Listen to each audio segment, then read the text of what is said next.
Hey there, besties.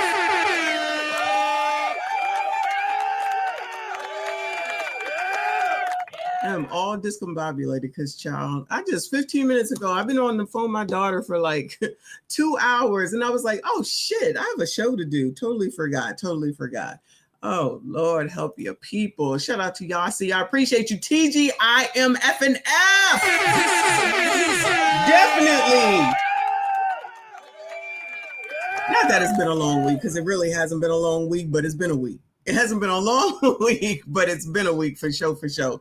Shout out to all of y'all. I see you. I appreciate you. Please make sure you hit the like button, subscribe if you are new. Child, we ain't got nothing in particular to talk about. I mean, I think this thing is called the Fearless Tour. I think that's what it's called. I'm not really sure, but, you know, whatever. That's what we're looking at right now. I don't know why this won't work over here on my phone. Oh, well. If it ain't one thing, it's something else. Moving on. What was I gonna say? Oh, okay. So you know that the Charlie Kirk people went over to the HBCU, and if you didn't hear it, that's what happened, and it did not go well. I think it's called the Fearless Tour. I could be wrong. I don't know. So I just got a video to take a look at that, because you know a lot of people talk about it. You know that the Black people are not happy. I don't know why people allow themselves to be, what does Anton say, taken off your square, but I feel like you allow people to get you in a place that you don't need to get into. But what do I know? Let me turn these comments on. Let me see what's going on over here. Amenize, hey boo. Always good to see you. She said, hey y'all, happy Friday. Folks don't listen. Child, do they ever listen? No. Thank you so much. I appreciate you. Celine, good morning, good afternoon, good evening. She said, I wouldn't step foot on an HBCU campus to debate anyone, especially with a MAGA hat on. I would agree. I don't want my eardrums to bleed being screamed at. I don't disagree. But obviously they went there to get somebody to say something, and they definitely did that, right? So we shall see what happened with PCP, because you know that's where I go. Anyway, thank you all so much. I see you. I appreciate you. Let me go ahead and make sure that I didn't update this yesterday, but let me make sure that I do this now. Airbnb, also known as Med School, for his awesome super chat yesterday. I can't thank you enough. Thanks so much. Appreciate you. And save and let that scroll. Thank you so much. So generous. You guys are awesome sauce. I appreciate you. All right, so I got just a bunch of foolishness, y'all, as you already know, seeing what's going on, because I just realized I really haven't been looking at the crime is down. I thought I was looking at it, but I really haven't been. So I don't even have a lot of stuff that I had saved from it. This is amazing. But that's okay, because there's other foolishness that has been going on. I don't know. What in the hell have I been talking about? I don't even know. I'm just checking the calendar at work, making sure I'm good. I got a meeting at 2 o'clock EST. So I got until about 1:45. Okay. Speaking him up, shout out to RB in Med School. He said, good morning, Debo. Woo, Lord, not even. Thank you so much. I appreciate you today, yesterday, always, and forever. Thank you so much. Thank you. Don't be putting that mess on me. I ain't no Debo. I'm just saying, see, this is what I be talking about. When I stand up for myself, now it's gotta be these names, but nobody was noticing nothing. Or let me not say nobody. People wasn't noticing nothing. And then when I told the story, they like, I see. You see, said the blind man. All right. That's all I'm saying. No, crime is down. Stop it. Okay. I'm gonna need y'all to stop. Shout out to y'all. Let me go ahead and get this party started. We're gonna start with some racism, y'all. Let's start with some racism. It's always good on a Friday. Let's see. Woman speaks out after racist fave drink written on not Starbucks. No, not a Starbucks. This better not be Philly. Is this Philly? No, it's Ohio. Shout out to Legend and CIP. A Middletown Kroger employee has been fired after admitted to writing an inappropriate message on a customer's cup. You can see it. Maybe this is a job opening, y'all. A Charlie Kirk special. Right there. Starbucks calling this act unacceptable. Allie Hennard spoke with that customer tonight and joins us live with what he or she had to say.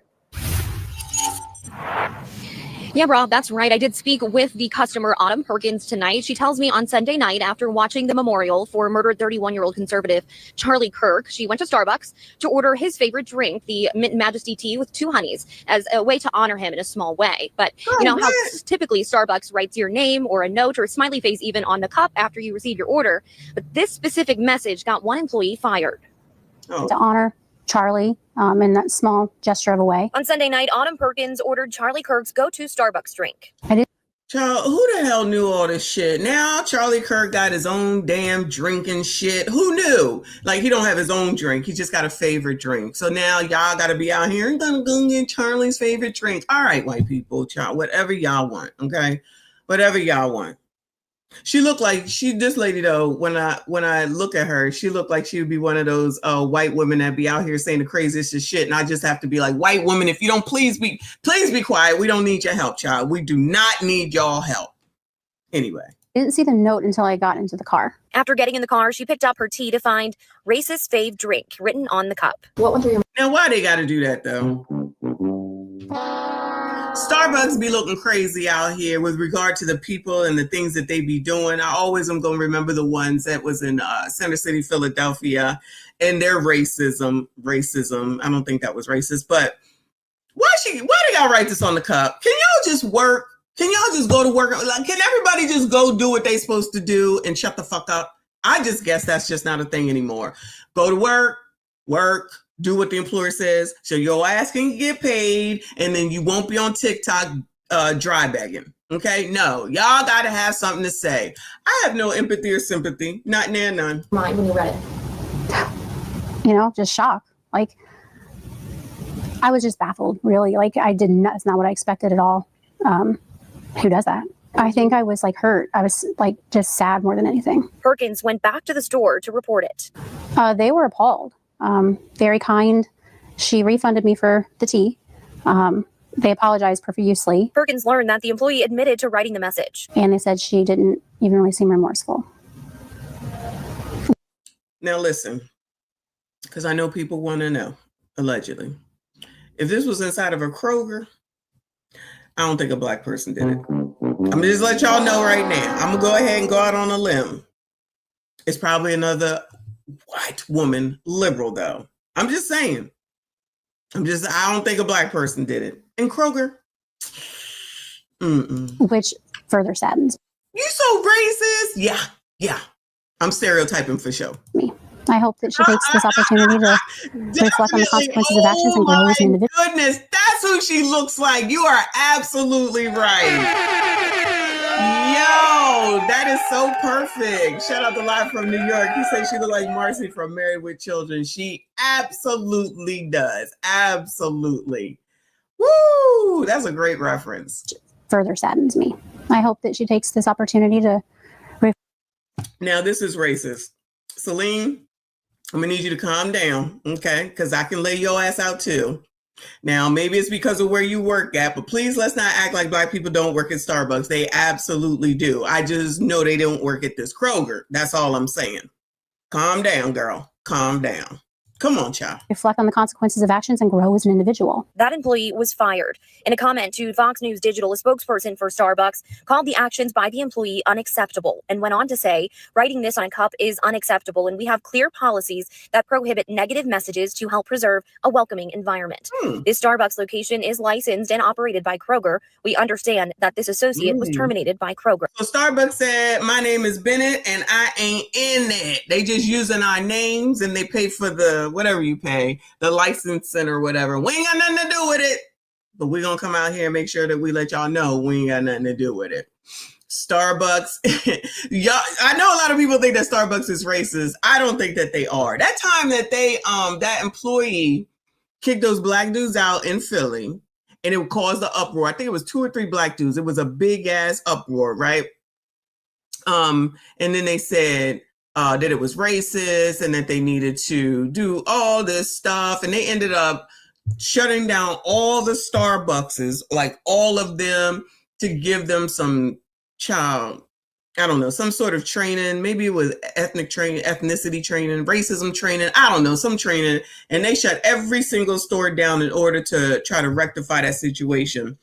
So I don't think that these Starbucks are all owned by by the same, like just by the company. I think other people own them. Does that make sense? So it's whoever's responsibility that's hiring them. Now, it's not a good look for Starbucks, but that one time I remember, because it was a big uproar, they shut everything down to give, it must have been diversity training. That's what it was called. It was diversity training. They said, nah, you're not going to take us down with all this, child. And trust me when I tell you, Starbucks ain't got nothing. That's the word. Thank you, coffee shop, chatter, franchise. Thank you. That's the word. But the one that is with our where I work at, child, they got ABCDs, they got blacks, they got whites, they got women, they got men, they got everybody up in there, okay? And they're hiring where I'm at. But the one that I go to where I live at, right down the street here, there's actually two. They got Black people in this one. I don't know why. It must be where y'all live at, okay? Because further down the road, there's another one. They got more white people further down the road. But when I was in San Diego, all Mexicans, all of them, Hispanics, whatever you want to call them, whatever it is. Not a white person, not a Black person. They was all Hispanic. And the funny part about it is that they recognized me this last time, like they regularly see me. So maybe it's where y'all at. I'm gonna go ahead and I'm gonna give you that. All right. But Starbucks definitely hires Black people. I synced it. I try to get my daughter to go work there. Girl, if you don't go work over there at Starbucks, and they close early now, because they used to stay open late, but since the pandemic, they said, nah, we got to close. Just like Walmart used to be open 24 hours a day. Now, because of the pandemic, they close, which is some BS, child. Not that I go to Walmart, but I definitely could stand to at 11 o'clock at night sometimes be like, I need me a caramel macchiato. Nope, not going to be able to do it. Devon, up in here. I see you. I appreciate you, boo. He said, why did his supporters go to HBCUs? Black folks ain't have nothing to do with old boy. They trying to start some ish. I agree with you. Absolutely. I agree with you. We'll get to it. Come on, child. Kroger confirmed the firing in an email saying this behavior does not reflect Kroger's values. Regardless of different opinions, customer service is customer service. And at that moment, I was a customer. Had it have happened outside of where it happened, there's really no consequence for that, right? But I was a customer and she was an employee. Well, Perkins also tells me that Kroger handled this the best way they could have. They were respectful, kind, and even gave her a gift basket as a way to say thank you. But Perkins says she hopes gift basket. Give me some daggone gift cards. Hopes people start leading with kindness. She's receiving a lot of hate online, Rob and Trisha. Yeah, I wanted to ask you about that because I texted back and forth with Autumn earlier, and I was just wondering what kind of feedback she was getting. And I did peek into her social media account. I know a lot of people were saying, how do we know you didn't write that? Yeah, I did too. A lot of people on the comments calling her a liar, saying she wrote it herself.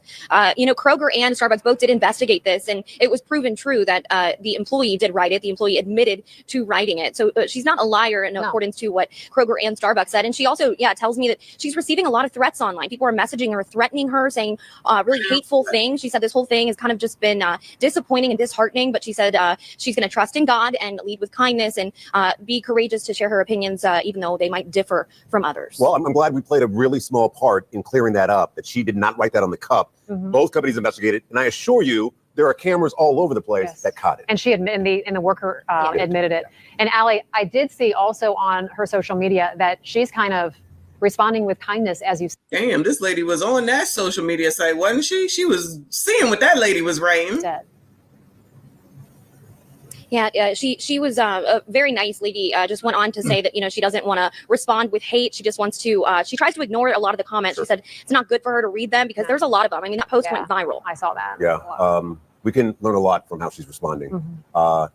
All right, y'all. Good luck to that lady, because that sounds crazy. I don't know why people got to go give her a hard time. Oh, she lying about it. Child, you just heard them say that they fired the employee because the employee admitted that they did it.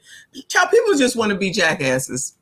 People just want to be assholes. That's just the way it is, unfortunately. Not making excuses for it, but keep fucking around. Keep fucking around online. You see they be fucking around online. Anyway, I see you, Young Riaz. Shout out to you, everybody that is here. Please make sure you hit the like button, subscribe if you are new. Nothing like a little racism first thing on a Friday. Let's go to some deletions, unfortunately. Some crime, because crime is down. Never forget that crime is down.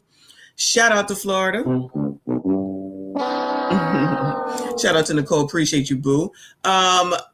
Florida mother accused of trying to delete kids after live stream. I'm not sure of the connection, but we shall hear. We got a Valrico mother under arrest now after live streaming one of the worst things imaginable. Last night, 24-year-old Shanice Willingham broadcast to the world that she'd had it with family life and would be ending it for herself and for her children. And she almost did, but thankfully witnesses stepped in to save them all. Fox 15's Evan Axel Megas live at the Hillsborough County Courthouse to explain how this all went down. Evan. Well, she had an argument with her family over childcare and said that she couldn't take it anymore. Well, she made sure that everyone... Y'all, did we just watch this? Not her, but watch something like this yesterday, right? So everybody think everybody should be having kids and nobody seems to understand or know, it's so easy. Everybody want to do it. Everybody out here effing like they ain't no tomorrow. You don't know. Oh, okay. I don't know. All right, then I don't know.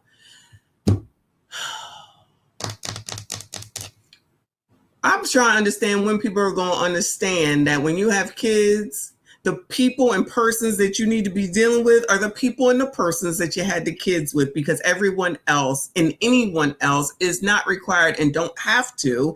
And please don't expect them to always be there for you. And if that's what you're expecting, don't have children.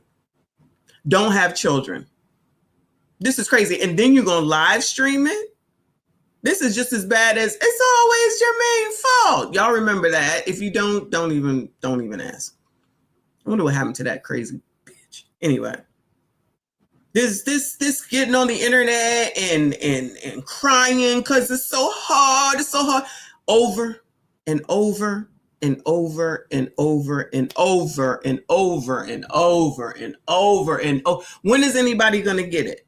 When are these people gonna get it? It ain't easy. It's a freaking privilege and a priority to have a kid and to raise one. Y'all don't treat it like it's the most important job that you have once you have a kid. Y'all act like you are just as important as you were before, even though you probably weren't. After you have a kid, once you have a kid, you are the least important person at the end of the day, because you should be pouring into your damn kid. You should be caring for your damn kid. You should be making sure that your damn kid is taken care of, and you should be doing it with the person that you had the damn kids with. Why is that a fucking foreign concept? Now I'm already riled up. I don't understand why it's such a foreign concept for you to work shit out with the person that you had kids with. The rest of us are not required to deal with you and your kids. If these people don't go to hell...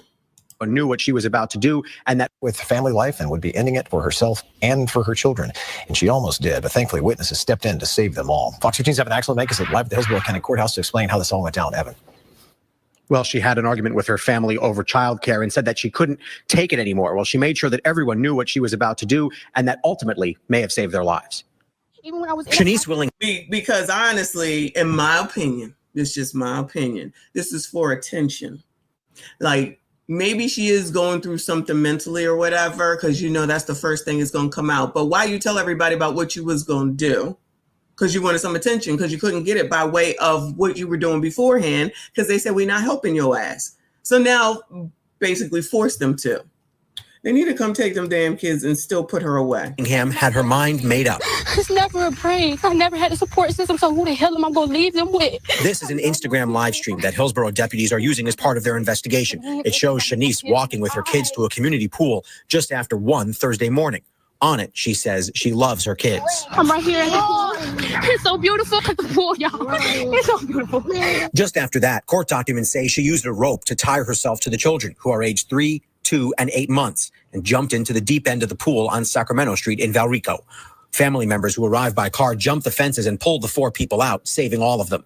She was arrested by deputies and appeared on Thursday afternoon at a child custody hearing from her jail cell. Their father, Theo Williams, tried to get custody, saying he was not involved in what happened. But attorneys for the children argued he had known about her mental health issues and never tried to stop them from being around her. Y'all hear this? Y'all hear this? Hold on.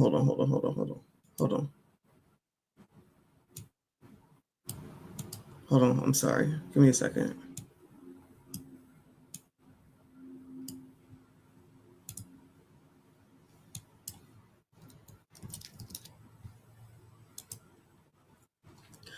So it's his fault. It's that baby daddy's fault because he didn't do anything about her mental health. Let's make sure we don't miss this. Hold on. So beautiful. Just after that, court documents say she used a rope to tie herself to the children, who are aged 3, 2, and 8 months, and jumped in. 3, 2, and 8 months. 3, 2, and 8 months. Into the deep end of the pool on Sacramento Street in Valrico. Family members who arrived by car jumped the fences and pulled the 4 people out, saving all of them. She was arrested by deputies and appeared on Thursday afternoon at a child custody hearing from her jail cell. Their father, Theo Williams, tried to get custody, saying he was not involved in what happened. But attorneys for the children argued he had known about her mental health issues and never tried to stop them from being around her.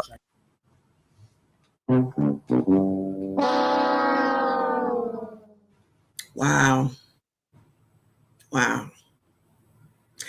Crusties, dusties, and musties. Now it's your responsibility to make sure that you get these women mental health help. And if you don't, then it's your fault too. Child, if it ain't always Jermaine's fault, then nothing is ever not y'all's fault. I can't even believe they just said this shit. I cannot even believe they just said this shit. Wow. This is where we are now. So at the end of the day, so do they think that that her family members didn't know about her mental health? So are they gonna be chastised too?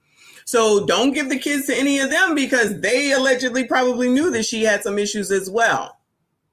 But I'm gonna go out on a limb. I'm gonna just go out on a limb, and they probably are ending up with family members because that's what it always says, right?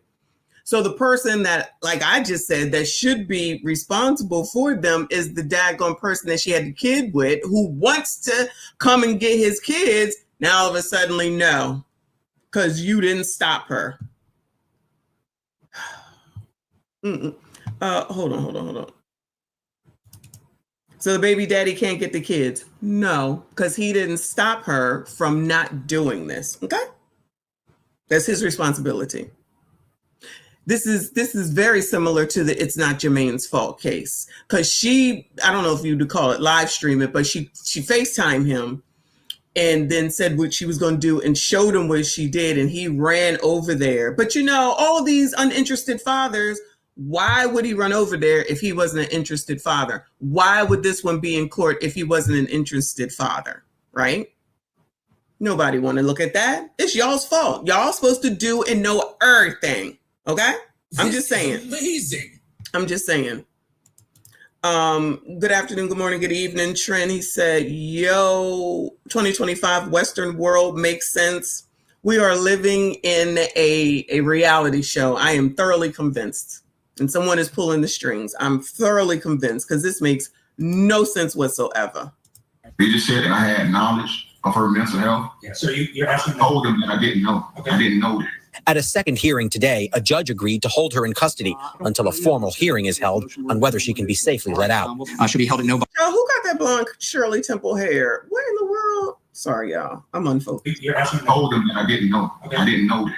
At a second hearing today, a judge agreed to hold her in custody until a formal hearing is held on whether she can be safely let out. Should be held in no. So they're already talking about potentially letting this woman out for a 3, a 2, and an 8 month. I'm telling you, MFers don't care about these kids. MFers do not care about these kids at all. There's no way that she should be let out. Put her in I don't know what you put her in, jail, a home, a mental institution or something, but you're going to let her out after this? What is the difference when they let all them kids out, them juveniles down in Baltimore? No bond until we can have that hearing. She has previous mugshots for other Goodbye. Goodbye. What in the world? family-related incidents, but in this in custody until a formal hearing is held on whether she can be safely let out. She'll be held at no bond until we can have that hearing. She has previous mugshots for other family-related incidents, but in this other family-related incidences case, HCSO detectives say she had an argument with family members over childcare. It didn't even say that she had an argument with the baby's father. They said the family. If it was the baby father, they would have said it, yeah. So she over here having an argument with her family. They still say, you got the father here trying to get his kids. Because I'm going to go out on a limb, and this is my opinion. She probably keeping them away or whatever it is, even though I don't know how you having 3 kids with somebody that's not involved. But that's just me. That's just me. And they didn't say that she had the argument with him, with family members. Why don't you watch my kids? Why don't you watch my kids? I need you to watch my kids. I need to go away to Miami for the weekend. No. Ask that ninja to do it. I ain't gonna ask him nothing. I don't want him to do nothing. I don't even like him like that. I ain't. So this is the fucking solution, and they figuring out how to get her to fuck out. Child, was a reach out for help of the live stream, and we can be so grateful for the people that took that seriously and listened, and then were able to jump in when support and help was needed of literally life-saving measures. The Crisis Center of Tampa Bay does want to take this opportunity to remind anybody in a crisis that there are multiple local hotlines that can be called for anyone in need of desperate help. There is a pretrial detention hearing scheduled for Monday morning at 9 a.m. to determine if she's going to remain behind bars as this court process begins to ramp up. She's going to have to face charges of attempted first-degree murder. They could land her they could see her spend the rest of her life behind bars if she's found guilty. Mark. Well, thank you, reporter. I want to thank the reporter for saying that she sat there and told the world, come on now, that she was about to delete 3 children. I don't give a fuck about her. She was about to delete 3 children, an 8-month-old, 2 and 3. And they're like, oh, we got to see if she can get out. Are you fucking kidding me? Moving on, child. Moving on. Houston, shout out to Reaper. North Texan loses $13,000 in bank fraud scheme.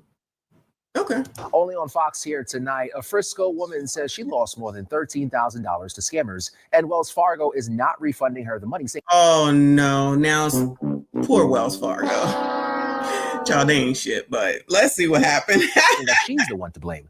Fox 26's Randy Wallace joining us live from the Southwest side with this story. Randy. Randy. Yeah, Anthony. Now, Charlidra Johnson-Hatton thought it was Wells Fargo bank calling. Turns out her phone had been spoofed. May of last year, you get a call. You think it's Wells Fargo. Yeah. Randy be interested in all these stories, okay? Jim, always. What are they telling you? They tell me that they are the fraud department. He called me by my name, and he told me that he saw some suspicious activity on my account. And he named off a few of them and asked, did I recognize them? And I told him no. You realized after the phone was disconnected, you realized that something was up. Yes. You went to the Wells Fargo bank in your neighborhood. Yes. What did they tell you? They believed it. They believed it. I showed them my phone. I showed them that it had the phone. I can only make emergency phone calls, and it had SOS up in the right-hand corner of the phone. And that told them that someone had taken over my phone. As time goes on, Wells Fargo tells you what? That you did this. That I did that, or that I made the mistake, and now I'm trying to get the money back from them. Wait, hold on. What the hell happened? I'm confused. Hold on. You realized that something was up. Yes. You went to the Wells Fargo bank in your neighborhood. Yes. What did they tell you? They believed it. They called me by my name, and he told me that he saw some suspicious activity on my account. And he named off a few of them and asked, did I recognize them? And I told him no. You realized after the phone was disconnected, you realized that something was up. Yes. You went to the Wells Fargo bank in your neighborhood. Yes. What did they tell you? They believed it. They believed it. I showed them my phone. I showed them that it had the phone. I can only make emergency phone calls, and it had SOS up in the right-hand corner of the phone. And that told them that someone had taken over my phone. As time goes on, Wells Fargo tells you what? That you did this. That I did that, or that I made the mistake. And now, Oh no, Wells Fargo is wrong. No, Wells Fargo is so wrong. That ain't right. That ain't right. First of all, it's not funny, but how Wells Fargo always on the wrong side of shit? Always, always, always. I don't even understand how they're like one of the top 3 banks. They gonna sit up here, she gonna tell y'all, she gonna tell you timely, she gonna say that it's fraud. Now all of a sudden y'all just gonna be like, child, What? No, she did exactly what she was supposed to do. And she went directly to them. That's what she's supposed to do. She ain't wait 6 months. She ain't wait a year. She went the next damn day. Your money is insured, I think, $250 up to $250,000, if I'm not mistaken. I'm not well versed on the number anymore. And she told you after the call that it was a fraudulent activity. It's not hers. They talk about, yeah, it's not our fault. I cannot. Wells Fargo, if y'all listen, if you banking with Wells Fargo, good luck to y'all. I'm not giving out no advice when it comes to anything like that. But y'all, if you bank with Wells Fargo, good luck to y'all. Now, mind you, I work there because they pay well. I will work there, but I never bank with them. Never, ever, no way. I'm trying to get the money back from them. And I'm like, how do I make a mistake going to the wrong person over and over and over and over? You lost more than $13,000. Yes. You lose the money, and you've got Wells Fargo basically telling you what, that it's your fault. Yes, that is my fault. How does that make you feel? Only reason that they could give me was because I transferred my money from my checking, from my savings to my checking. So because I did that, because I told them, give me proof, give me something to show that it's me. And that's the only excuse that they could come up with. And I'm like, are you freaking kidding me? Is that going to So she transferred, I'm assuming she transferred money from her savings to her checking in Wells Fargo. Oh my God, this sounds crazy for them to be like, yeah, no, we don't have anything to do with it. $13,000, girl. Woo! Wells Fargo basically telling you what, that it's your fault. Yes, that is my fault. How does that make you feel? Only reason that they could give me was because I transferred my money from my checking, from my savings to my checking. So because I did that, because I told them, give me proof, give me something to show that it's me. And that's the only excuse that they could come up with. And I'm like, are you freaking kidding me? Is that kind of adding insult to injury? Not only are you never going to see your more than $13,000 again, definitely. You've got Wells Fargo saying you did it. Yes, most definitely. Most definitely. It was very heartbreaking. What did you learn from it? Heartbreaking. You've got Wells Fargo saying you did it. Yes, most definitely. Most definitely. It was very heartbreaking. What did you learn from it? I pretty much learned that trust no one. Girl, you're supposed to say, don't bank with Wells Fargo. Ain't no way. Ain't no way. I mean, don't trust no one, of course, but. Wells Fargo told us, quote, we deeply empathize with those affected by financial scams and understand the significant emotional and financial toll it takes on its victims. Remember, the bank calls, don't answer. Call back. Go to your nearest branch. We've got more tips for you on our website. No, she went to the branch. What are we talking about? So Nightjade, somebody called her and said fraudulent activity. And she said it was fraud by what it is that they said, right? So she goes to Wells Fargo directly inside of the bank and tells them. Now, I'm a little bit confused on transferring the money, but if you have a Wells Fargo savings and you have a Wells Fargo check-in and all you do is use the app to go and transfer money from one Wells Fargo account to another Wells Fargo account, then all of a sudden you're losing $13,000 because it sounds like this is all one time it happened. The way they're explaining it, I'm assuming that it's one time that it happened, and she told them timely. People get frauded. People get defrauded, unfortunately. It happens. She told you timely. They like, nah, I ain't got nothing to do with it. No, they wrong. And she need to sue them, and she need to not be with Wells Fargo. That's my 2 cents, allegedly. Child, this sounds crazy. That sounds half damn crazy. Wells Fargo said they're going to do whatever they want, whenever they want, because ain't nobody going to take us down. You remember during the pandemic, all these banks had all these issues and they was giving them money. I don't know. I don't remember who took what, but I know they was at the top of the list. Wells Fargo always got problems. Remember, they the ones that had the woman that was dead in the office for like 3 or 4 days and nobody knew. They the people that be what is the word? Unfairly denying minorities, black people, but definitely minorities. Allegedly. Like, they're a mess. I wouldn't bank with them, but that's just me, and I don't. But I work for them. I will work for them, but I'm never going to bank with them. They remote her computer and moved money from one account to another and took that money. You can look at channels like Boga. Oh, okay. Still, they wrong. I don't care. She reported it because people do these scams all the time. People in banks got to be mindful of elder abuse. Like, you could be looking at an account and not be paying intense attention to it. But if they find out that there was elder abuse, you looked at it and you didn't do nothing for it, you could be in trouble for that. It's crazy. There's a lot of bullshit that go on behind the scenes, y'all. Shout out to Med School. Appreciate you. He said Wells Fargo is the not the poopy of banking. I don't disagree, but woo, Lord help your people. Good luck to that woman, child. Moving on, y'all. Moving on. Let's hear what Brandon has to say.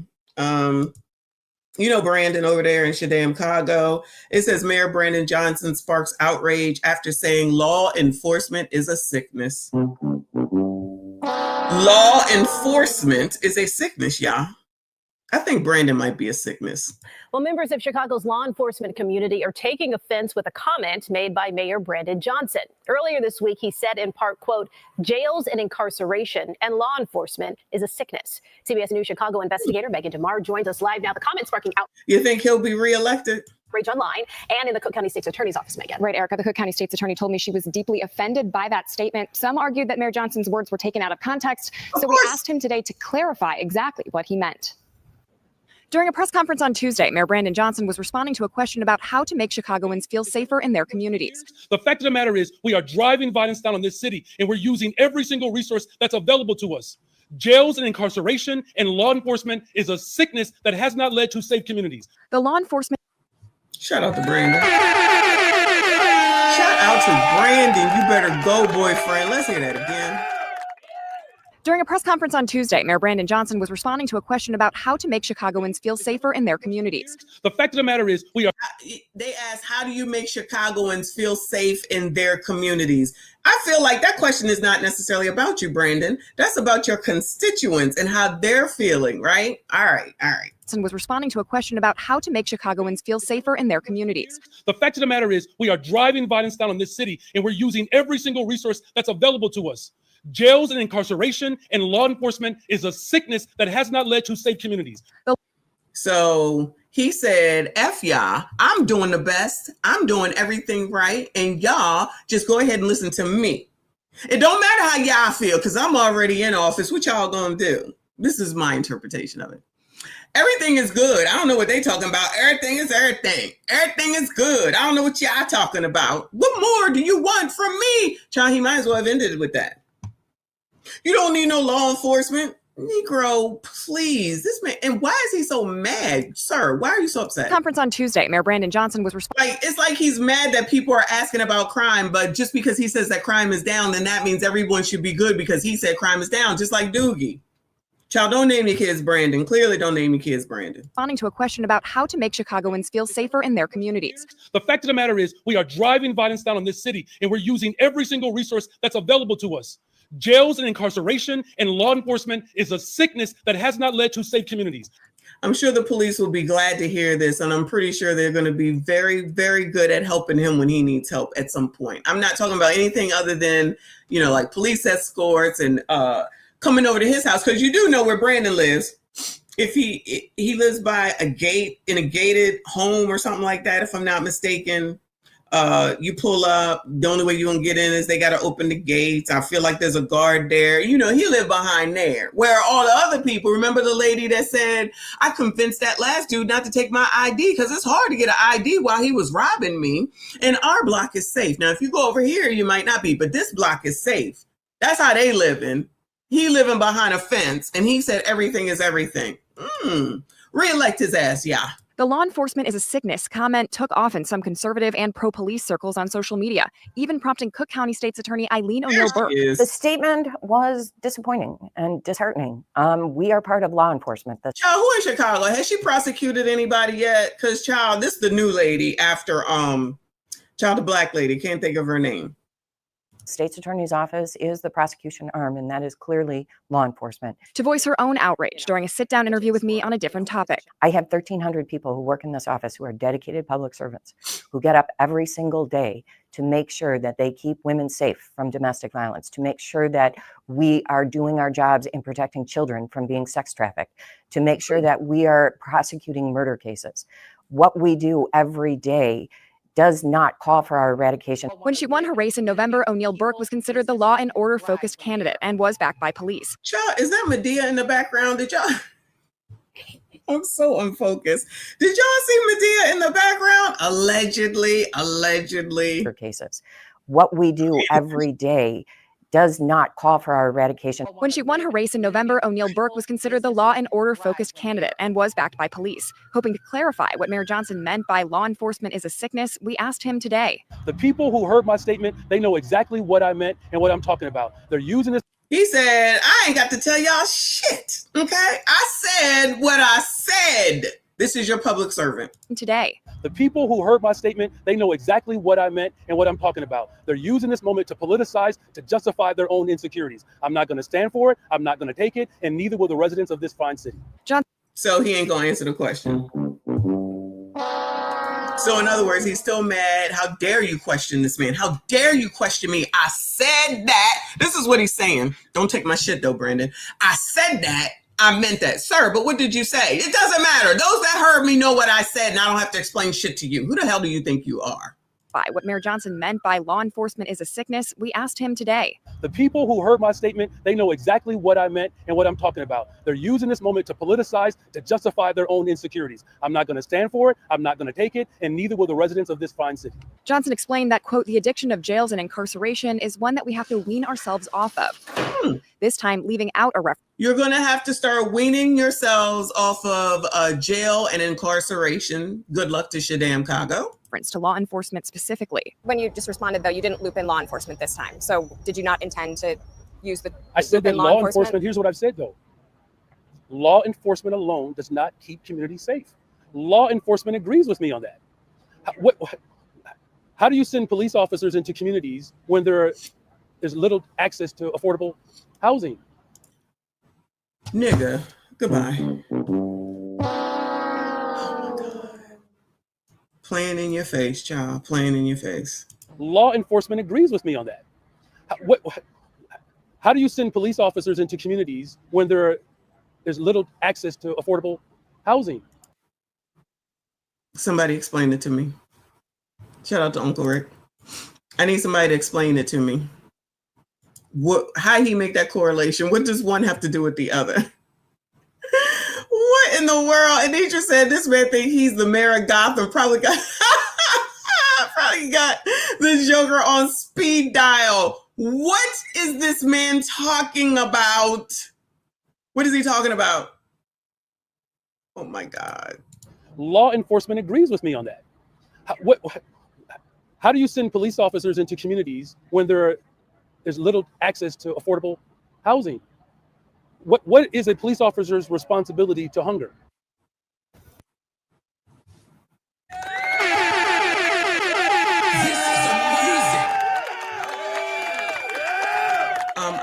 I want to congratulate Chicago for making sure that they got someone in office that's better than Lori Lightfoot. Okay.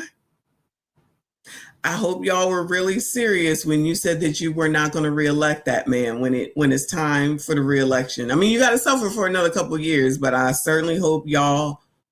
First of all, I hope y'all make it. Okay, I'm not trying to be rude, and I hope y'all have learned your lesson. Okay. I know it's very democratic there, and I hate to take it there, but child, it doesn't seem like you keep getting it right if you go over the last person and the last person, the last person, the last person. So if you are not getting what you need by continuing to do the same thing over and over again, it just might be time. It just might be time to do something different. Because I'm going to go out on a limb. I'm not sure. I'm going to go out on a limb and say, I'm pretty sure we know who's disproportionately affected here. Child, what do I know? Shout out to Mike Love, also known as Judge Love. I see you. I appreciate you. Boo. He said, you heard what I said. I'm not going to repeat myself. That's what he said.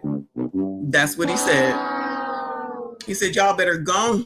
Y'all better go. I got more important things to be doing. Okay? Okay. Moving on, y'all. Moving on. All right. So I saw this, and then I'm gonna do the Fearless tour thing because it's like 50 minutes in. So this I just found today. This is from MSNBC. This should be good. It is most men want return to traditional gender roles, but women not so sure. I'm pretty sure they're sure. I could be wrong, but I'm pretty sure they're sure. They don't want to go back to regular gender roles or traditional gender roles. The majority of men in America want a return to traditional gender roles, but most women aren't so sure. That's because they MSG. They're red pill MSG jackasses. Allegedly. Sure. That's just one finding from a brand new poll from the nonprofit news publication, The 19th, along with SurveyMonkey. We're the first folks to get a look at this. And the study also takes a look at Americans' views on toxic masculinity as well as abortion access. Oh, toxic masculinity. Yes, yes, yes, yes. Y'all in your toxic masculinity. Shout out to Trinidad. One finding from a brand new poll from the nonprofit news publication, The 19th, along with SurveyMonkey. We're the first folks to get a look at this. And the study also takes a look at Americans' views on toxic masculinity as well as abortion access and stay-at-home parenting. There's a lot to dig into here with editor-at-large for The 19th, Erin Haynes. Erin, I was so happy when I started looking at these poll numbers and I knew that you were available to talk about them because there is so much to dig into here. I want to start on the return to traditional gender roles. It's a gap that we see between men and women, but then there's also a gap between political party affiliations and generations. What can you tell us about these numbers? We've seen these kinds of gender gaps reflected in other recent polls, but this one was really fascinating. Yeah. Well, listen, Allie, thanks so much for highlighting the poll where folks can visit 19thnews.org to really Believe society would benefit from a return to traditional gender roles. Men, 59%, and women, 43%. Honestly, it's a little high as far as I'm concerned on the women's side, but go on, child. See the results and read our stories unpacking this. But yeah, gender roles was just among the issues that we asked about for the first time this year. This is the fourth time that we've done this poll with SurveyMonkey. And as you said, you had about half of Americans thinking that we should be worried about the impact of falling birth rates, for example, with more men worried about that than women. And, 31% say society would be better off if young people prioritize having a family, right, before professional accomplishments or other goals. But there are gender gaps and there are partisan gaps. Oh, no. Prioritize family before career? I know you effing lying. About half of Americans thinking that we should be worried about the impact of falling birth rates, for example, with more men worried about that than women. And, 31% say society would be better off if young people prioritized having a family, right, before professional accomplishments or other goals. But there are gender gaps and there are partisan gaps in those numbers. Let me just say 39% of men versus 24% of women believe that. And then 15% of Democrats. 15% of Democrats compared to 51% of Republicans say society would be better off if young people kind of prioritized having. Wow, what a disparity there. Democrats versus Republicans. Say that again. 24% of women believe that. And then 15% of Democrats. 15% of Democrats compared to 51% of Republicans. 15 to 51, just inverse the numbers. 15 to 51. Is that a surprise? That is a low ass number though. 15% of Democrats. Oh my God. Y'all, that's crazy. Say society would be better off if young people kind of prioritized having families before those professional accomplishments. And so, what does that mean? How is that showing up in their politics? How is that showing up in the choices that they're making every single day? I also think that there's something that reminded me of when I was looking at a recent NBC News poll that we did that showed that Harris supporters had a much lower prioritization of having kids and starting a family, specifically female Harris supporters, compared to men overall in that poll who prioritized that much more highly. I thought that this was just enough. So you trying to tell me that men prioritizing family for the most part over biatches? I know you effing lying. This is what I'm hearing. Is that not what I'm hearing? I'm hearing. Uncle Rick, I have it sped up. But you're trying to tell me that men want families? Somebody is lying. Somebody around this bitch is lying. And that the biatches don't? Woo, Lord help your people. Other fascinating data point that can potentially explain the political as well as societal divide that's happening right now between young men and young women. I think the other thing that I was struck by was that your poll also looked at Americans' views towards toxic masculinity. Most of them overall, 62% of Americans agreed that it's a problem, but there was a gender gap here. 62%. Y'all and y'all's toxic masculinity is a problem. Get it together. Young women. I think the other thing that I was struck by was that your poll also looked at Americans' views towards toxic masculinity. Most of them overall, 62% of Americans agreed that it's a problem, but there was a gender gap here as well. 71% of women agreed that toxic masculinity was a problem compared to only 53% of men. And generationally, as you looked younger, more people, more women specifically, saw toxic masculinity as a problem. And I feel like that shows up in our politics. Child, they don't even understand what words mean. Child, as soon as somebody just asks them to do something, it's toxic masculinity. Anyway, go on, child. Let me see. Americans who think toxic masculinity is a problem. Republican women, 55%. Republican men, 34%. You're just MSG. You don't know. Politics as well. Yeah. But I do think it is notable that over half, 53% of the men did say that toxic masculinity is a problem for our society. Look, this is something that the 19th covered, during the campaign. And Americans who think toxic masculinity is a problem. 71% of women. Good luck, y'all. Good luck, y'all.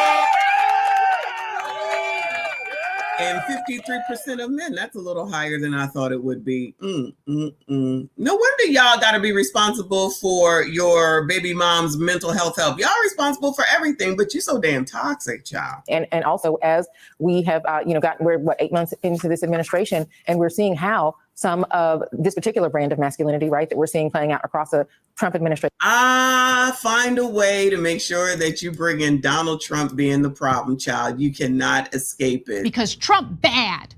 Trump bad. Again! Because Trump bad. Trump bad. Going, you're being a racist! Racist! Gonna find a way to blame Yah, and now Yah, crust, dust, and must are even worse because now we have the Trump administration, because everything that goes wrong in the world is always Donald Trump's fault. I tell you, who knew y'all had so much power? I tell you. How is that playing into, how's that translating into not just rhetoric, but also policy, right? So if this is a concern for 7 in 10 Americans, what are they prepared to do? How are they prepared to act on that? How are they maybe going to push back on that, either, in society or even date women? Women should date each other. They should get married together. That's what they should do. Since they're so wonderful and they got all the answers, why are you always worrying about what men do, though? I'm just trying to understand. I know, not y'all. You know what I'm saying. If they so bad, then why y'all spending all this time on the freaking internet trying to figure things out, trying to tell them what to do, when to do it, worry about what they doing? It don't make sense. They so toxic. You should stay away. You know what? When something is allegedly not good for you, you know what the answer is, child, is to stay away from it. But y'all keep going toward it and to it every damn day.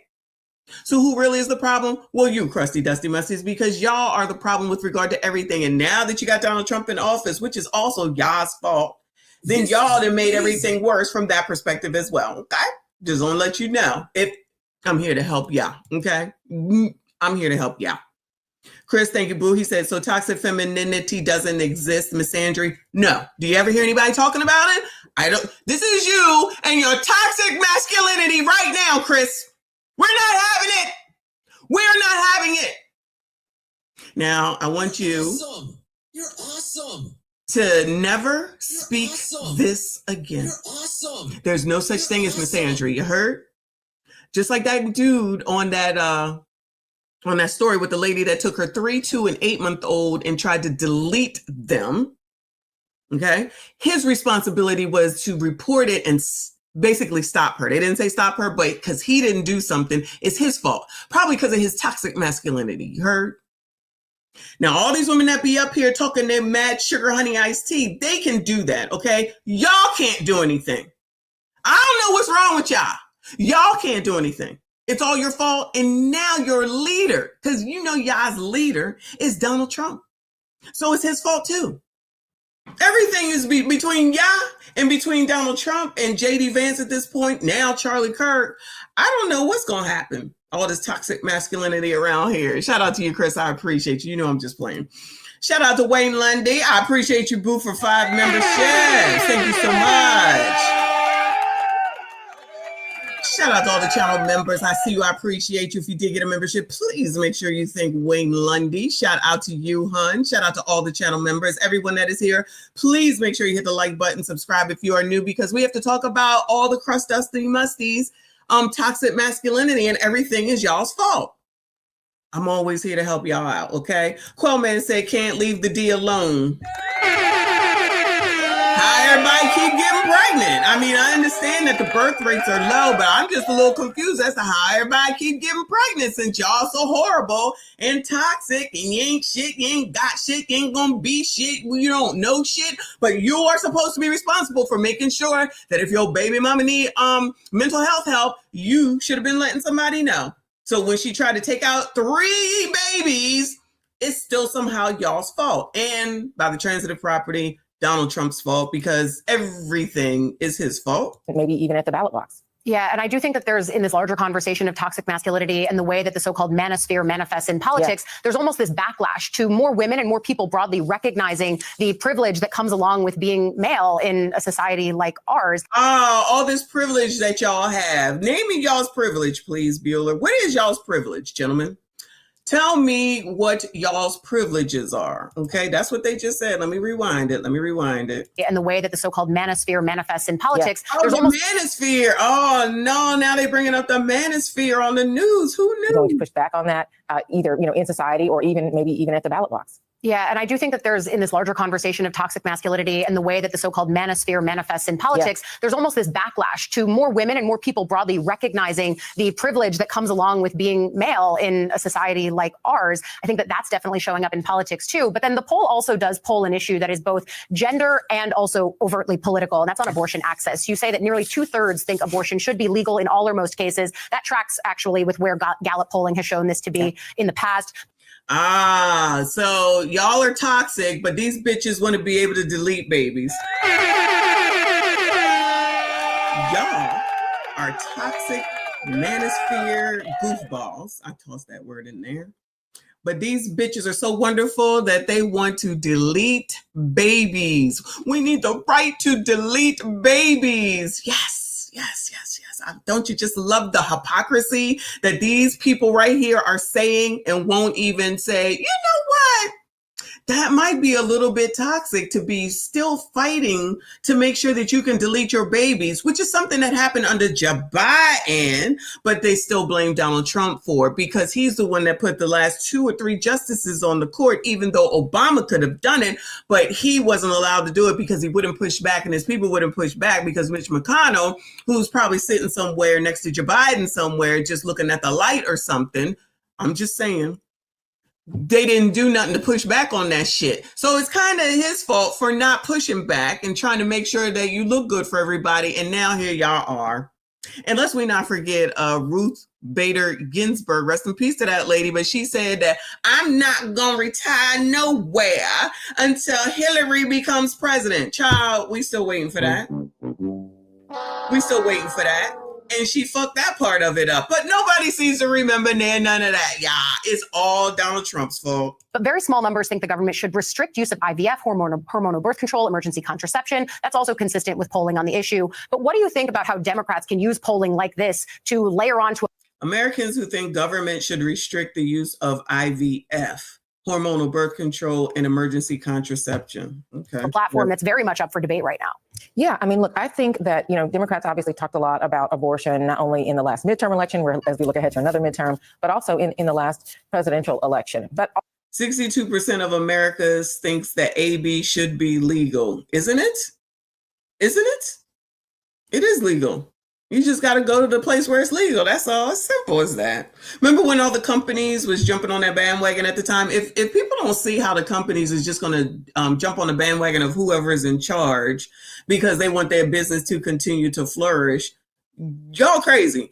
But they said, oh, yeah, and we'll provide the plane tickets and you can have extra time off from work if you want to go have an AB. It's okay. Just let us know. We want to be sensitive. I promise you that shit is going by the wayside now. I promise you. Also, they talked about the economy, right? The economy continues to be the number one issue. And thinking about reproductive care, reproductive access, not just as a health issue, but also as an economic issue. We have also in our poll, many Americans being worried about their ability to pay the bills, right? And so, you know, then they shouldn't be having kids. That's all the more reason not to get pregnant, I would think. Decision to have a family or not, that is absolutely one of the things that goes into it. People who are worried about their cost of living, having a family, starting a family, that definitely is also an economic issue. And so I think all those things maybe are tied up together, and we could see those two things being intertwined and playing out in our politics as well.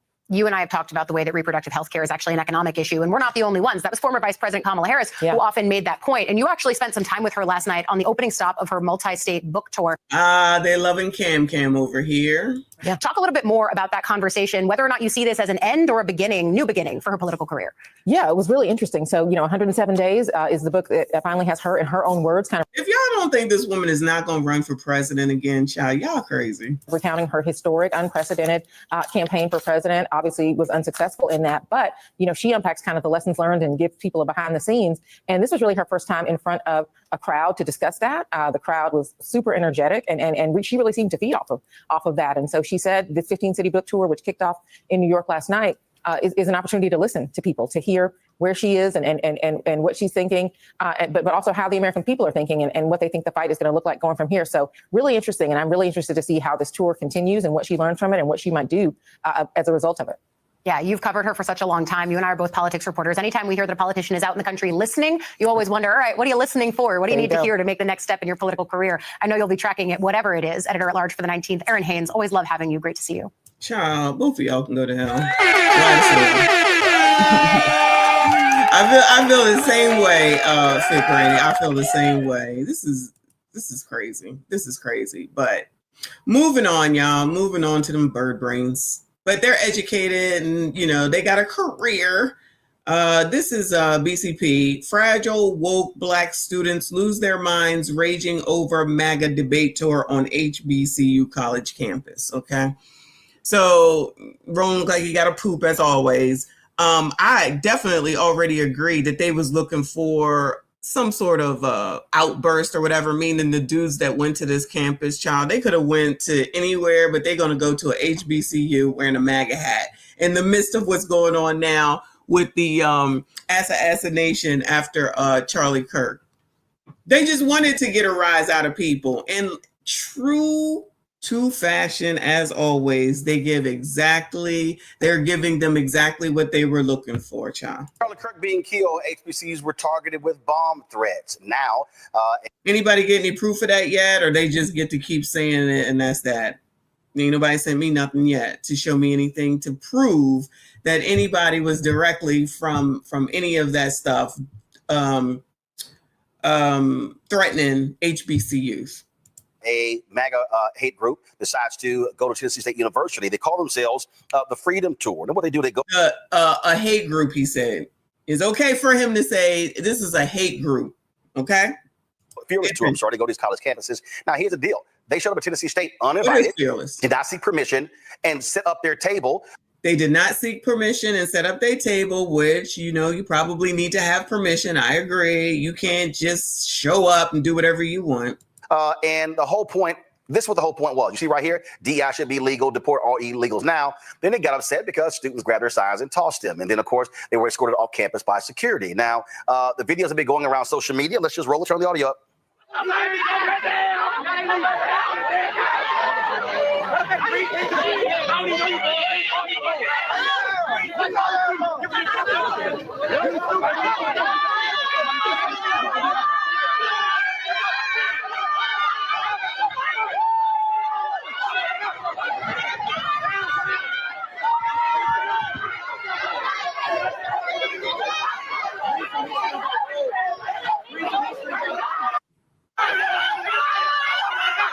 All we did was set up the table.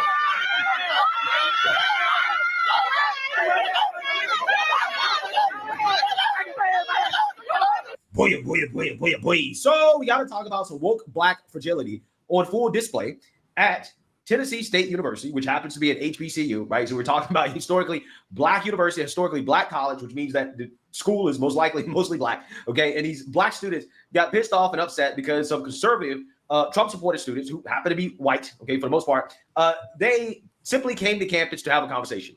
to debate. Okay, in the spirit of Charlie Kirk, going to these college campuses and debating, spreading ideas that these. I'm gonna have to disagree today, sir. No. You don't just be popping up just because, oh, today I think this is what I'm gonna do. They wanted to cause chaos and start trouble. I don't care what nobody say. Come on now. First of all, you gonna have a MAGA hat on. Second of all, you're gonna have those signs there. You were looking for trouble, and trouble found you. Period. Woke college students typically won't hear in classrooms, right? And let's just say things got out of control to the point where the group had to be removed from campus because these woke Black students could not control their emotions because they were so upset about hearing political opinions that they disagreed with. Take a look. So what part of our systems is for people of color? All of it. The entire system is for everybody. Anybody who's an American citizen. So you feel like there's nothing. So you feel like everybody is equal. Yeah. I mean, everybody's equal in their rights, but not everybody's obviously equal in their, what they have. Like, I grew up in a double wide trailer. He grew up in Boca Raton. So, we didn't grow up equal. We're both white. I mean, he's a Jew, so that's probably why he grew up in Boca Raton. But so we're not equal in what we possess as we start always, but we are equal in what we're allowed to do, our opportunity. Can I ask you, do you think that there's any law that allows me to do something that you can't do, for example? I don't think there's any laws that say that you can do something that I can't. Okay, well, there we go. Because that's what people try to say, that there's something that we can't do that they can do, right? But if we want to be in charge of anything, which I think is I would hope that was the goal, then we have to be able to own something. So you can't complain about the person that owns the shit, you know what I mean, and what they do and how they do it, because we already know that there's definitely racism, right? But how you going to get any change? Like, instead of trying to change their mind, which is what I'm saying about individual people, how are you going to change a person that's racist mind? How are you going to change a racist person's mind? I don't think I am. I'm not trying to. I don't care what you think. But if we could create something of our own so that we don't have to go to white people, that would make more sense to me, instead of focusing on what they're doing and trying to get them to do what you want them to do. It's the same difference as, what was I going to say? It just left my mind. At some point, you can't make your kids do anything. You really can't. I would say around 17. Now, you can say you get the fuck out. But at some point, they're going to have their own mind, and they're going to be like, I'm not doing it or whatever. And then you make your decisions after that. And if they want to go out into the world and do what they want to, that ain't got nothing to do with the way that you raised them to do. That's on them. What you going to do? There's nothing you can do. You can't stop them. You can't do anything with them. You can't beat them. They're an adult now, and it's on them, on what it is that they do. Because I'm just going to go ahead and hope that most of these parents don't want their whore-ass children to be whores on OF, even though that's what they do as soon as they turn 18. Enough. Not all. Enough. What you going to do to change that? Not a GD thing. It's the same difference. But keep trying. Maybe they'll eventually change. Hopefully they don't delete somebody before that happens. Shout out to Courtney Clenny. I'm just saying. Uncle Stu, thank you so much, boo. Always good to see you. I appreciate you. He said it is true. I'm in VA. They shut down Hampton University. I saw it for myself. It happened the day after CK died. So it is true. It was on local news. No, I know it's true that it happened. What I want to know that is true is they're saying that it is because somebody having to do with what happened with Charlie Kirk was targeting Black people. That's what I'm saying. No one has proven.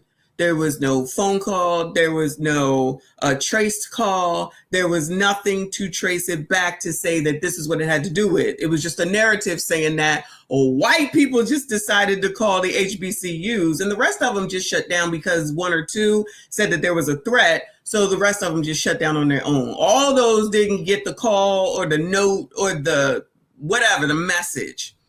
That's what I'm talking about. This is rage baiting. This is what they're doing coming here. Absolutely. They're in the wrong for going there. They couldn't have found no other place to go.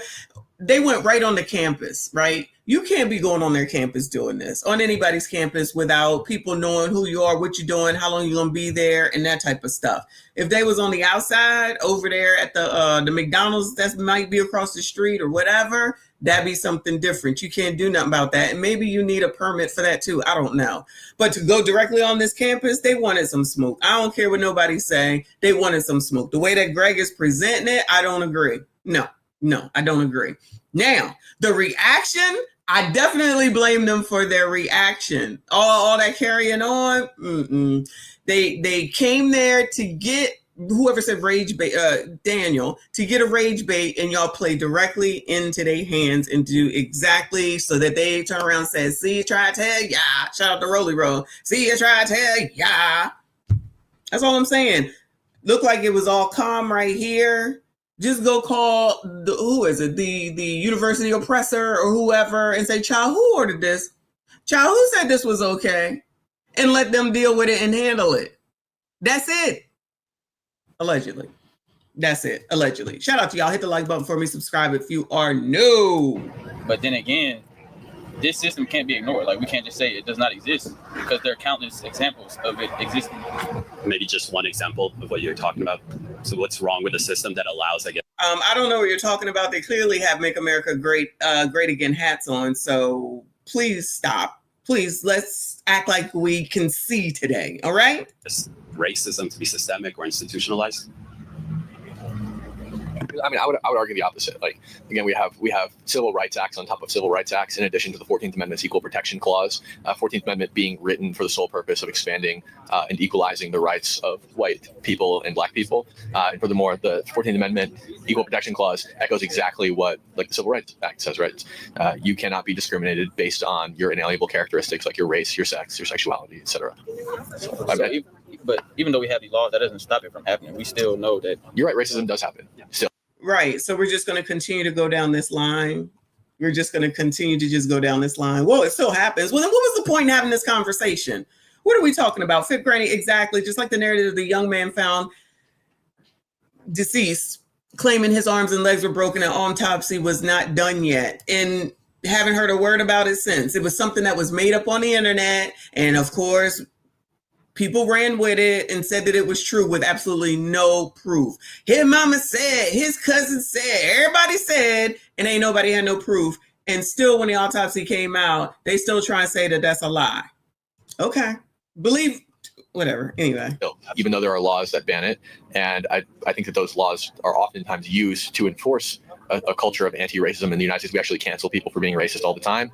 But we have in the system, as far as the system goes, you can't stop people from being racist on an individual level, unfortunately. It happens in every country, on every continent, all around the world, and it has since the beginning of time. But what you can do is make it illegal to institutionalize it by saying, you can't allow you have to allow everybody to eat at your restaurant. You can't not admit people based on their color. You can't prioritize people based on their color, et cetera.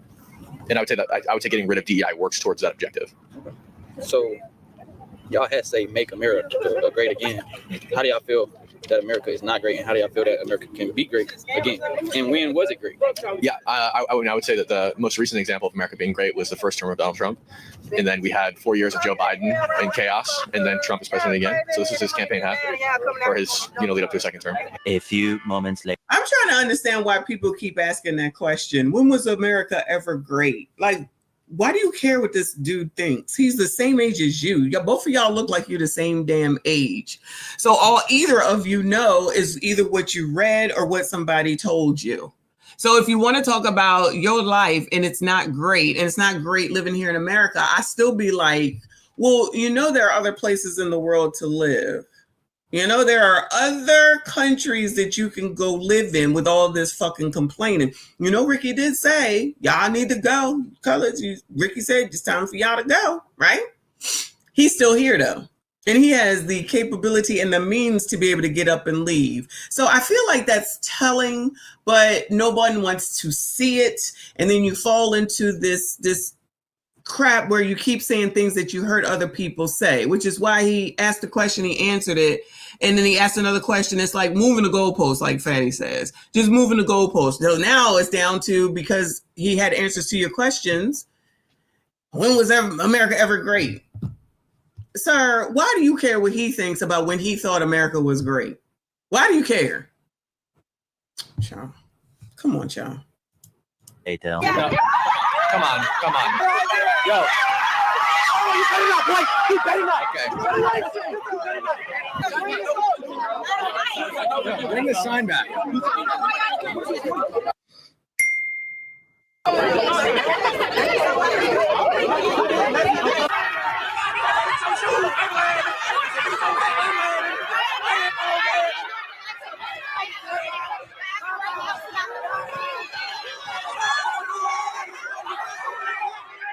Shout out to Anitra. That's a great point. That is such a great point. She said, America is still great. We have our issues, but you don't see boatloads of people rushing to other countries like they do to us. Exactly. I don't understand why these people can't see that it's just the same people that you listen to that are allowing you, because you doing it willfully, allowing you to believe that something like this is your biggest fucking problem in life when it's not. Because I really would love people to tell me how often how much racism you deal with on a daily basis. Because remember, Dorothy Tucker said, every day, child, No. She's talking about Black women having issues every day. But these other people be like, every day. Remember that dude on CNN that said that, what did he say? That Black people got issues because they get tired of being called the N-word every day? They tired of being called the N-word every day. And I'm like, who gets called the N-word every day? Anybody here? Bueller? Can't think of the last time I was called the N-word. Let me say to my face. What you might say behind my back is one thing, and I ain't concerned about that. To my face, I was a child when it's someone that's not Black. Not hard ER with Black people, but I'm just saying. Oh, you thought they was leaving? They ain't going no damn where. Ricky ain't going no damn where. Just out here helping to fan the flames and hook, line, and sinker, banana and tailpipe, all that stuff over and over again. Jim Berg, goodbye, sir. Goodbye, sir. Shout out to Kofa. He said, mentally, Black folks won't leave. We still want to fight racists, but love the plantation. This is amazing. This is why passport bros catch smoke. Y'all are part of the problem, okay? Y'all need to stay right here and SYCBM these women up because they are here for you. And now with the birth rates going down, y'all are toxic though. So I don't really understand how they all getting pregnant since y'all so toxic and y'all ain't got shit and y'all ain't about shit, but they still keep getting pregnant. Anyway, child, thank you so much. I appreciate you. Shout out to Chris. Thank you, Boo. He said, at any rate, Messy, why can't we have conversations? We are having a conversation. What you talking about? We conversating. What you talking about? Why won't I conversate with people like Roland and Ricky and the rest of them? Because they not open to listening. If I wasn't open to listening, there wouldn't be as many Donald Trump supporters here as there is. Am I saying that right? As it is. Shit. As it is. Ain't my job to tell nobody what to do. No, Michonne, no, stop. You take that over to Kofa. It is SYCBM here, okay? No, take that mess over to Kofa, okay? For college students, I think they should talk. These people don't want to talk though. These people were wrong in going to this Black campus. I don't care what nobody says. They shouldn't have done it. They wanted a rise. They got exactly what they what they were looking for. You can't tell me nothing different. You're not going to go to a HBCU with a MAGA hat on and think that it's going to go well. Okay. At the same time, Black people need to figure out how to control themselves because you are feeding to exactly what the heck it is that they were looking for. So if they want to talk, they should talk, because if nobody is trying to reach these people, these are the next voters or whatever, then they're just going to be led by whoever is leading them. It looks like over here you got Donald Trump and conservatives. It looks like over here you got, I don't know, Cam maybe? I don't know. Cam and Democrats who don't talk to young people. They don't talk to young people. That's why they're still using the same tricks or same tactics as they did, like Kofa said, since MLK got assassinated. So you think that these kids, I know they know about it and everything, but you think that's always going to work for them and it's going to make something change? Child, what's going on with Target? Anybody know? Is that still going on? I'm thinking that teaching these people about money, finance, and actually how to run a business properly and to know about credit and things that are going to make their lives easier moving forward instead of just focusing on white people, I think that would be better for them myself. That's what I think. But y'all, what do I know? That's just my thought. Shout out to RLV up in here. Shout out to all of y'all. Please make sure you hit the like button, subscribe if you are new.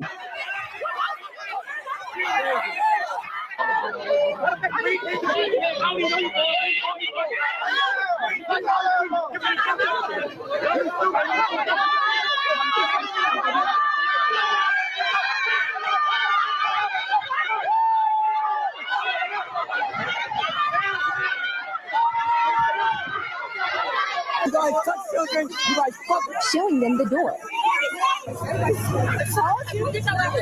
We walking them to the door, y'all. I don't even know how they got on campus. We gonna figure that out, but I don't know. They need to get like a trespass, like penalty or something because sending them off. Tell him it's that boy. He thought he was gonna come up like Charlie. Yes. Good job, TSU. Good job. Shout out to my good. Yeah, so we're going to talk about this school because I don't really think it's much to be proud of, to be honest with you. But again, what you saw there was woke black fragility on full display. Okay, these students got upset because you had a group of conservatives led by Cameron Higsby, who is associated with Turning Point USA. They simply came on campus to have a debate, right? To have a conversation. And what initially started off as respectful debate and conversation, again, they weren't like, making noise and causing a bunch of commotion or being agents of chaos. They were having civil debate, right? But civility seems to not really be an attribute of these woke black students because they got really upset at civil debate and decided becoming agents of chaos to the point where police decided, you know what, this is too dangerous. We got to shut it down. We have to remove this group from campus because these students can't handle conversation, right? They can't handle conversation. And I just think the funny part about it is that these students are boohoo underground victimhood. And you got, people like, for example, Roland Martin claiming that this is a hate group and that they were antagonized. Oh, he did hear that too. Exactly. Roland is wrong for that. Just like Joy Reid for calling Donald Trump Hitler and calling everybody fascist. But all that can be ignored. Yeah, all that can be ignored. As a student and all of this crazy stuff is like, that's not what was happening at all, right? Going on campus or going on a college campus to debate issues like illegal immigration and DI. That's not hate and bigotry, but again, if you listen to these woke revolutionaries, they make it sound like that the students went on campus with Nazi flags and white hoods and tiki torches. A whole white supremacist wearing a MAGA hat is peak white privilege. Peak white privilege. And I'll tell you why. So everybody has the nose ring stuff, huh? He knows nothing's going to happen to him at that HBCU because if it does, it's only going to make the black folks look like animals, look like thugs. And that's a narrative he knows he's going to be able to spin on them. So them young black kings and queens. So those white people made those black people look like thugs. That's what he just said. That is equatable to the baby daddy that was responsible for making sure that his baby mom got the help that she needed so that she didn't do what she did. Nobody around here has responsibility for any of their behavior. That's a reason to leave. At the school, they already know, man, if you put hands on dude, we're going to look like the bad guy. No matter what we do, we're going to look like the bad guy. That is peak white privilege. Because if Black Lives Matter sat up a table, 3 of them sat up a table to go into a freaking college that is majority white MAGA folks, and they went over there to debate, you guys would sit here and say them black folks went over there to start some trouble. They don't belong here. Call the police. Call the cops. Get them out of here. Well, Black Lives Matter shouldn't be calling the police and calling the cops because they're the ones that want to defund the police. So that already goes against what they stand for, even though I know that's exactly what they would do. So it sounds like people got problems on both sides, but don't listen to me, child, because I'm just a white supremacist talking points. This is what we mean by white privilege, bro. Hey guys, it's Leash. Listen, I'm looking a little rough. Just got finished working out. It is what it is. But y'all, the MAGA folks that went to Tennessee State University, which is an HBCU in Tennessee, the folks that went there to basically harass and wreak havoc on that campus, are none short of just vile. These are children.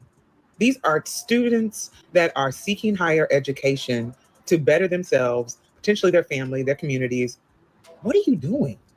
Now, this is the kind of energy that I like to see, because you're showing up to an HBCU campus unprovoked for absolutely no reason but to antagonize Black people. And here's the thing. The antagonistic behavior towards Black people has continued to increase since Charlie Kirk's death. Whole time, Black people had nothing to do with it.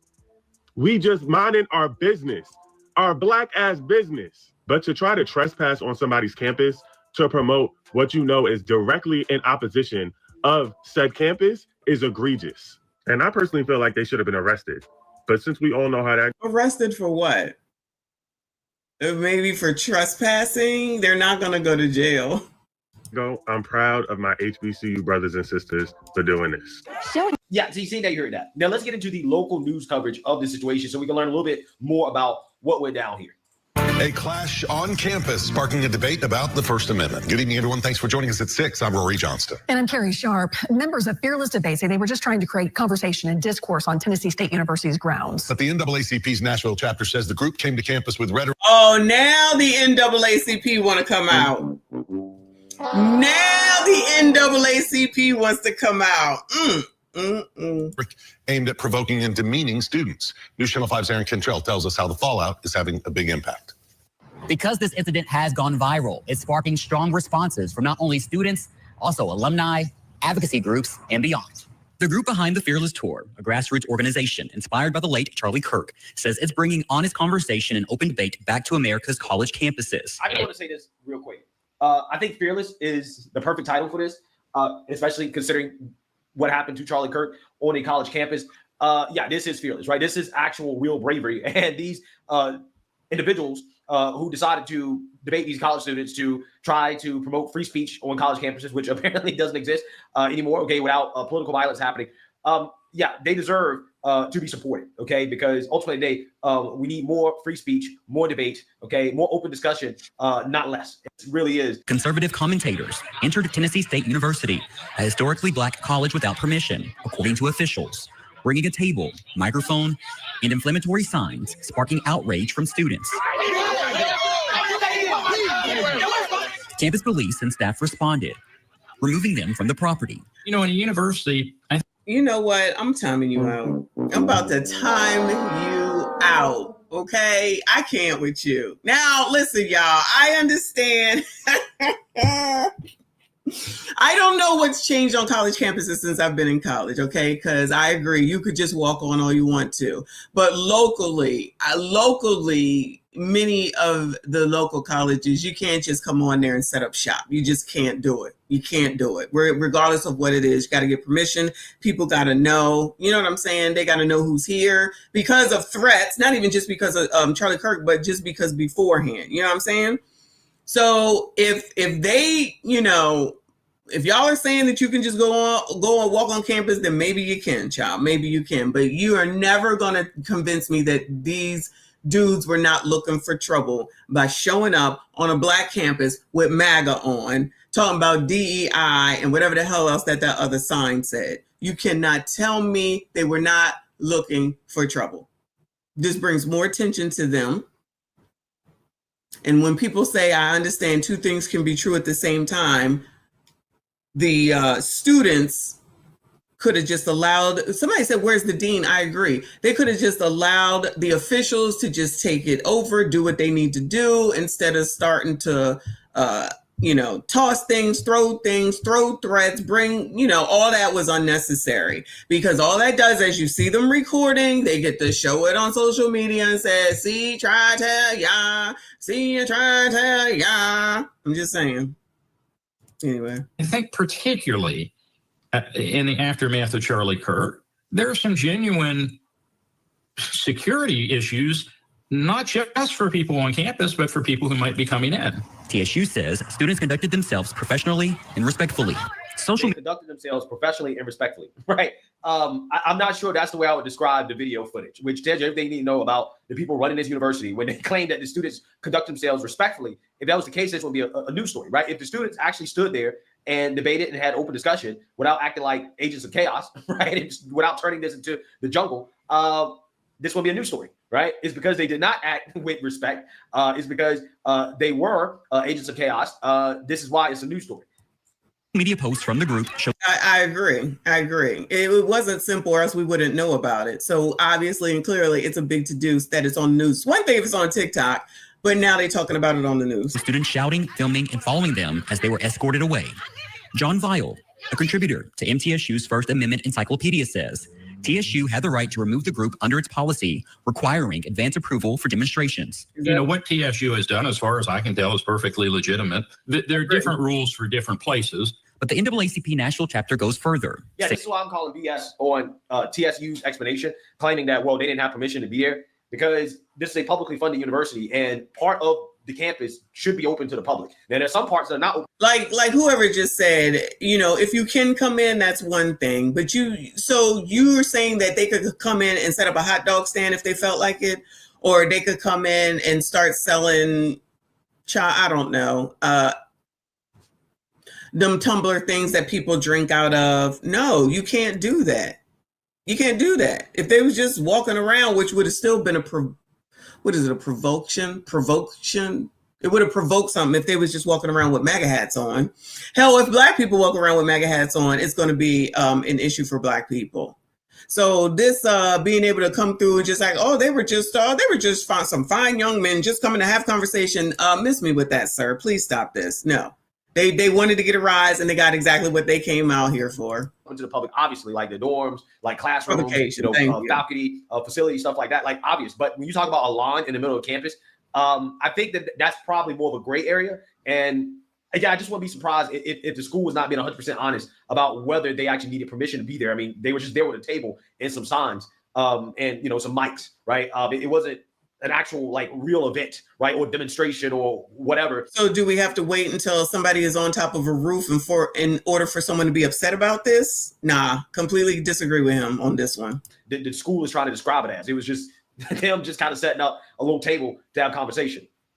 Saying this was not just political expression. If they were trying to just have a conversation, then they would have went to whoever the hell it is that you need to go to in order to say, can I come here and set this up because we want to have some conversation? But they didn't do that because that's not what they was trying to do.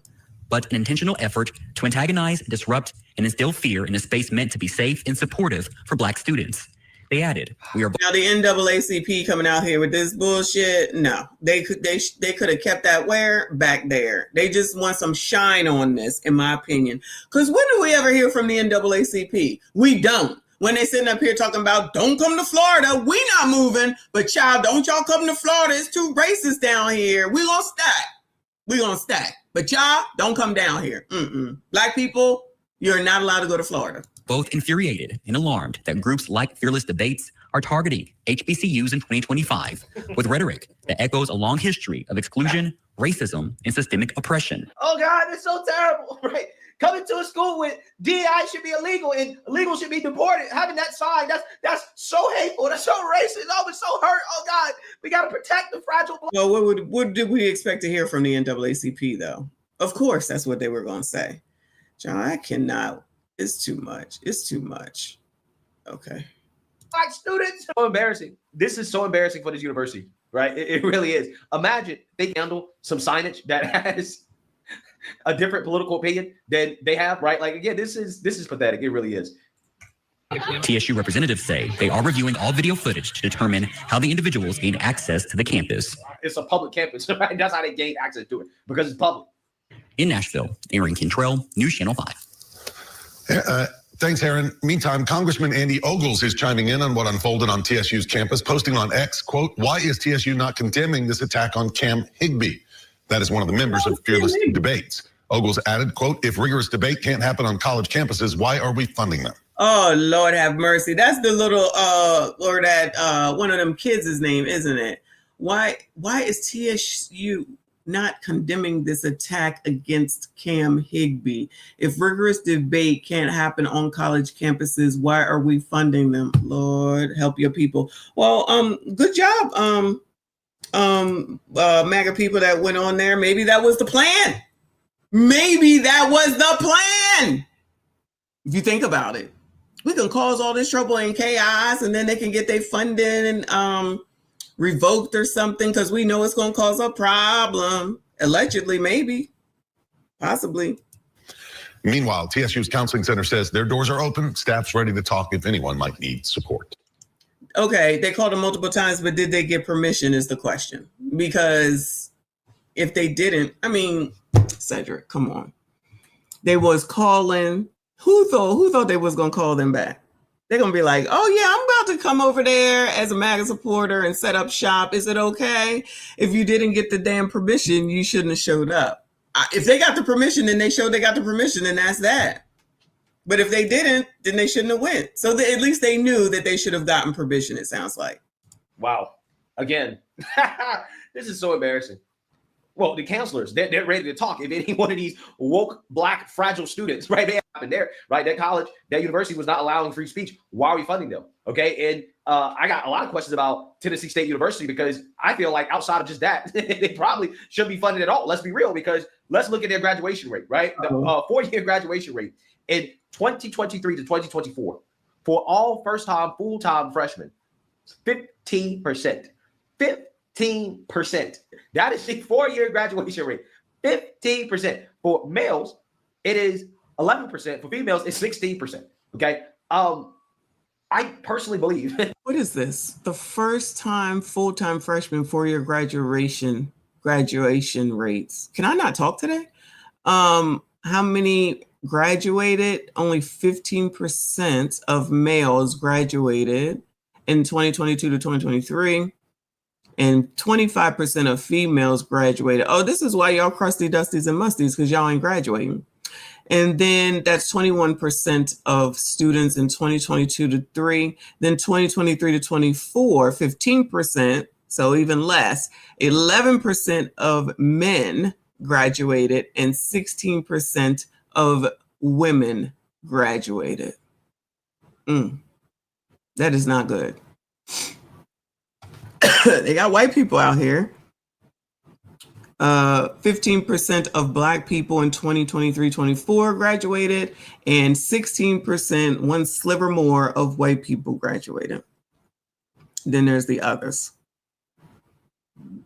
And then the year before, it's 21% of black people graduated, and then 23% of white people graduated. So even at the HBCU, more white people are graduating than black people.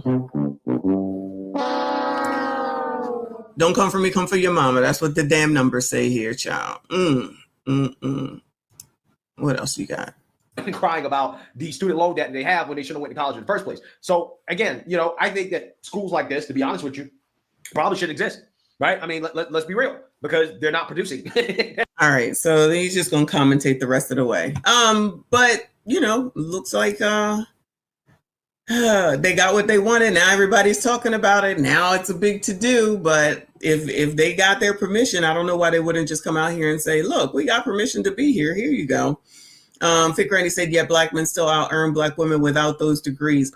No, that's not what Ebony K and that girl said, and every other woman that talks about this. Black women still out earn black men. I mean, we know what it is, but that's just what they say. Okay.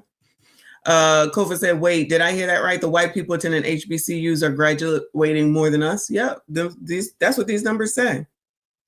I don't know if you can see the mouse. This last line on the right-hand side is 23 to 24, and it says 15% of black people graduated, 16% of white people. The year before, 21% of black people, 23% of white people. The year before, 21% of black people, 25% of white people. And honestly, the others took over that year. 37% of them graduated in the 21-22 year. So they doing a damn thing. And over here, the others graduated more than the black people too.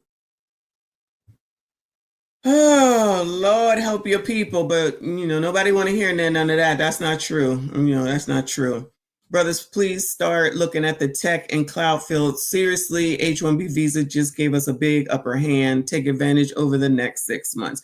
Y'all make sure you go subscribe to Kofa and watch his show from last night. Definitely watch his show from last night. What time is it? It is 1:45. Can I get through this? Let's look at I don't know if we got time. All right, let's go back to the some TikTok and then I'm done. All right, so that's it. That's the end of that story anyway, y'all. I mean, what else is left? What else is left? You know, there's some problems on both sides, but you know, whatever. I don't even know what else to say. So this is homeless mother content. We briefly talked about it yesterday. Or maybe the day before yesterday. Yes, hit the like button, subscribe if you are new. Let's hear what else they got to say. That cake look good. Oh my God. I want some of that. Anyway, focus. Some of y'all are going to cancel me after this video, but I don't really care. It needs to be said. Stop coming on here with kids and a man and asking us to help y'all. Stop coming on here telling us that you're homeless with kids or you about to get evicted with kids and you still have a man. You have an active man in your life. Stop it. Watch this video. Hey everyone, so I am posting super late today. Rough morning. I just found out I don't have any more stamps. Everybody, so I am on here not to be judged, but to get help in my situation. All right, I'm not about to sit and listen to her again because we've seen that before. But we heard the lady yesterday talk about people should have homeless mother content, and I'm going to give to them every single time. There's something wrong with you if you got a problem with it. Well, I got a problem with it, okay? Because again, go talk to that person you had them kids with. How come that's not the first place that these people go to? There's never the first place they go to. Always ain't shit. I know. Shout out to Ms. AB, member for 17 months. I appreciate you, boo. She said, good afternoon. Stopping by to say hello and thumbs up the video. Hope all is well with everyone. Good day. Happy Friday. TGIF, yeah. Make sure you hit the like button for me. Subscribe if you are new. We're going to skip her over. But yeah, child, that looked like it might be homemade cake too. We're homeless. We're at the park. Oh, why you put the kids on here? Why you put the kids on here? I can't. My kids need new clothes, new shoes. I need a new tumbler. She need a new tumbler, yeah. Here's my other. Oh yeah, here's my baby. I'll link my Venmo. He needs new pants. Anybody interested? Yeah. But I love them. It's okay. Homeless and love them. The dad abandoned us. Here we are. Mommy. Oh, the dad abandoned us. Y'all ain't shit nowhere. Daddy abandoned these kids. I don't like having her face on here, but where's she at? You look homeless. Did you say you look homeless? Is that what she said? Just a little homeless, nothing too crazy. Girl, what? Here comes my baby. He's homeless too, but look how happy he is. He's homeless too. Oh my God. Decline management. Well, that for you guys is 1 hour at the skate park with my kids. It looks like I never shower them. It looks like we actually live at the park, but that's just them being kids. We're homeless. We're at the park. My kids need new clothes, new shoes. Girl, I need a if we're all there is no shame, y'all. There is absolutely no shame. Decline management. I'm about to time you out. What, man? You are out of control. Okay, out of control. Broke. How you gonna come to us? The world is broke. We have no money for y'all. You homeless women getting on these apps talking about, I need some money. If you could just like the video and da-da-da-da. Get on these apps and beg other broke people for money. Thomas, if you could just send me something to the He said everybody on TikTok broke. Cash App. Me and my 18,000 kids get another night in this motel because in the morning, this is our last day. We're going to have to get out. Bro, nobody got $1 for you. We all working 6-7 days a week. 60, 70, 80-hour weeks, struggling, scraping by. We don't have it. We are tired. Who told y'all to have all these kids? Who told y'all to have all these kids? And it be some of the He's exhibiting toxic masculinity, okay? That's what's going on here, and he need to stop. Shout out to my love. I appreciate you, boo. He said, I want to sponsor a stream. Why are 304s necessary to society? So you want me to do a stream on that? Is that what you mean? Confirm, please. Have y'all noticed that the new hustle on TikTok is to say I'm a homeless mom of 5, 6, 7, 8, 9, 10 kids? Yes, we noticed. Like, really just scrolling my timeline, I'm noticing a trend. The women are getting on here and they're like, oh, I'm homeless. I got a million kids, no help.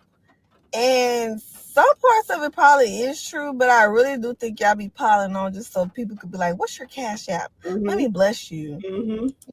For a long time, I let things discourage me from creating content, like my home. I don't have the most aesthetic or perfect place. I live in a 2-bedroom apartment, but this apartment was also a blessing I received in the middle of being homeless. Back then, I had just lost my daughter to DCSF because I was in a domestic violence relationship I wouldn't leave. Oh, y'all's fault again. I love it. I love it. I love it. Y'all are responsible for everything. I work on that. I will work on that. I promise you. Y'all are responsible for everything. I tell you, this magic, the way that y'all are responsible for so damn much. Shout out to the white man. Thank you so much, boo. He said hashtag homeless hoes. Maybe that should be the title of it. Shout out to you, boo. And God had to show me if I don't walk away, he's going to keep taking from me until I have nothing. And that's exactly what happened. Fast forward, I'm here now in my 2-bedroom apartment with both of my babies. I got my daughter back when she was 1, and I got her taken from me when she was 10 months. You got her took it away from you when she was 10 months. What the hell was you doing? We need all the information so we can make an informed decision on whether we're going to help or not. Baby got taken away at 10 months. Child, I hope this wasn't the lady from the news story, allegedly. I haven't paid rent in 15 months, and soon I'll be moving in a 3-bedroom home with a garage, a backyard, and a front yard for my kids to play in. This is proof to keep going. Nobody cares about a perfect life. Show what you have now, because when you're grateful for what you have, God will bless you with more. Right. There you go. Single moms, listen to me. I look horrendous because I was crying. But let me tell you why I was crying. So Girl, I'm not about to listen to 5 minutes of that. Hello, everyone. My name is Jackie Turner. I'm the Minister of Church Relations and Communications here at this. The homeless content where women are in their car with their children speaking about being homeless to get a few dollars is starting to drive me crazy. Because, okay, someone give you a few dollars now. What happens next month? Right. And what's going to happen to you the month after next? So what are you doing to put yourself in a situation where you are no longer in this homeless situation? Where your kids... They're going to keep coming to TikTok, and people like that lady from the other day are going to continue to give money. And then they'll just continue to do this because it works. It's the same difference as panhandling out here on the daggone streets, in my opinion. Shout out to Lawrence Roberts Jr. I appreciate you so much, boo. He said, Auntie, it ain't Jermaine's fault. It definitely is. It's always Jermaine's fault. Like literally and figuratively. Love you back, boo. I appreciate you. Y'all make sure you hit the like button. I got 2 more minutes and I got to go. A homeless mom of 3 sometimes sleeps in her car with her kids. She has no home, no funds, and 3 kids to care for. Her car is all she has, so today we are fixing it for free. Oh, that's good. Nice. I live in my car because I left my husband, who makes $12,000 a month, and I left with nothing. It's taken me almost 4 weeks, but I have fixed my truck. Nice. I have started a new job. I've made 14,000 new friends. Nice. I exercise twice a day now. Ooh. I pray. I talk to friends. I'm reconnecting with family. Homeless, yes. Broke, fuck yeah. Killing this shit, bitch, you know we are. And I know I say this a lot, but I'm always going to say it. I'm going to exhaust it. I don't know what I would do without y'all's love and support. I do know, actually, I would have went back. I would have went back the first hour, the second hour. I wouldn't have been able to do this. Everybody telling me their stories and messaging me, and it has made such a huge impact on everything that I do. And I share my story not to get pity, not to get sympathy, but there's a woman who is scared to leave because she's not going to have anything except for the bridge as a roof. So it's stopping her. And I need her to know it's okay. She ain't tell us what she left for, though.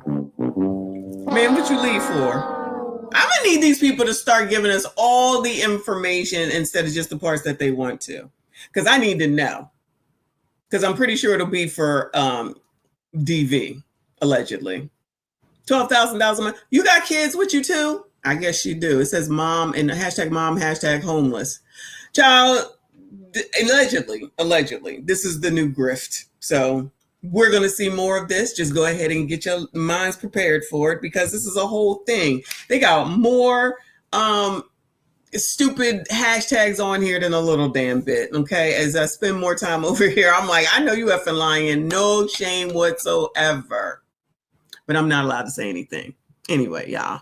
That's it. I gotta go to a meeting. I appreciate you. Shout out to Lawrence, the stream sponsor. I appreciate you, boo. Shout out to all of y'all. Hit the like button for me. Subscribe if you are new. Shout out to Wayne Lundy for the 5 memberships. Shout out to all the channel members. Shout out to everyone that was here today. If you're on Team Replay, make sure you subscribe if you are new and you have not. I don't have an outro for y'all because I got to go. I got 3 minutes to get something to drink and get to this meeting. I'll see y'all